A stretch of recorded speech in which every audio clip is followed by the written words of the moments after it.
Have you ever just wanted to be instantly more likable?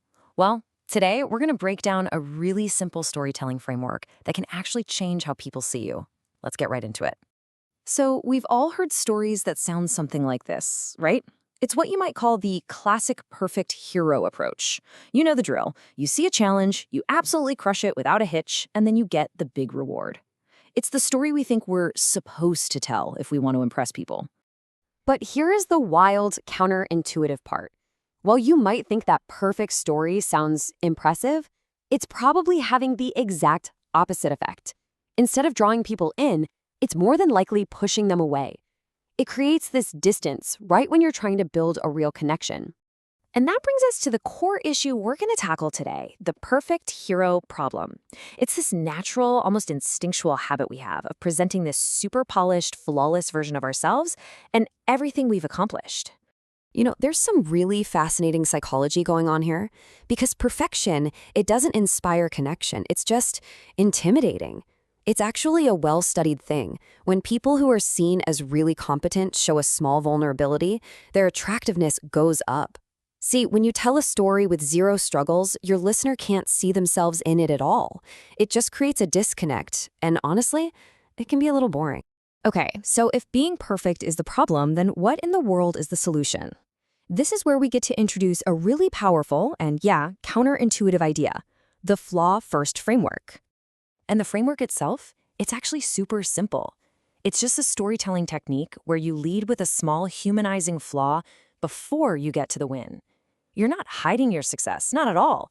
You're just setting the stage for it in a way that makes people lean in and really want to listen. This is probably my favorite way to think about it. It's basically 5-year-old logic, right? No kid believes in a superhero who's just invincible and never makes a single mistake. But the hero who trips, gets back up, and then saves the day, that's the one they're rooting for.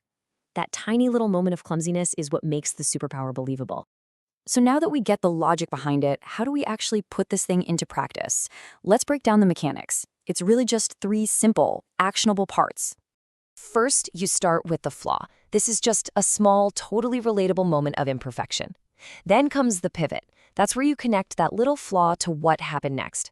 And finally, you land on the win, the success that now feels so much more earned and impressive because of the little journey you just took us on. Flaw, pivot, win. That's it.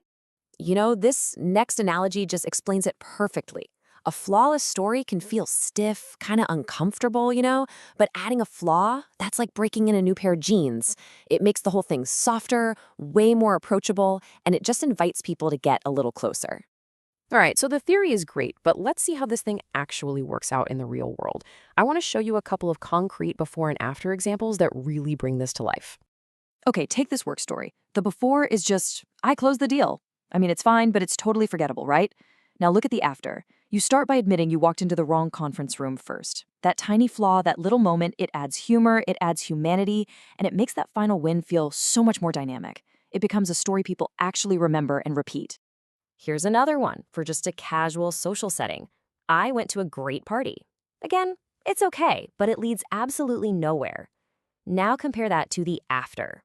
The struggle with parallel parking, that is so universal. We've all been there. By sharing that small, frustrating flaw, you create this immediate point of connection before you even get to the good part of the story.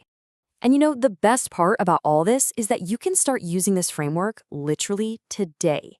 So let's walk through 3 ways you can practice this skill, and we'll go from easy to a little more challenging. First up, we've got easy mode, the self-deprecating text. The next time you're texting a friend about something good that happened, just add one little sentence about a minor fail right before it. Something like, just finished a great run, but not before I tripped walking out my own front door. It's simple, it's super low risk, and it works instantly. Okay, ready for medium mode? Try this one in a professional setting. Next time you give an update in a meeting, open with a small, self-aware rookie mistake you made. It's such a savvy move because it instantly lowers everyone's guard in the room, and it makes your colleagues way more receptive to what you're about to say next.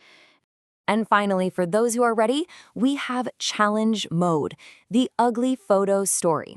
You know how we all post these perfect-looking photos? Well, the challenge here is to share that photo, but then tell the real story, the story of the absolute chaos that was happening just outside the camera's view. It is a masterful way to share a win while being incredibly, genuinely authentic. So that really brings us to the end. The big takeaway here isn't to focus on your failures, not at all. It's to realize that sharing them strategically actually makes your successes shine even brighter. It turns what would be a monologue into a genuine connection. So I'll just leave you with this one question to think about.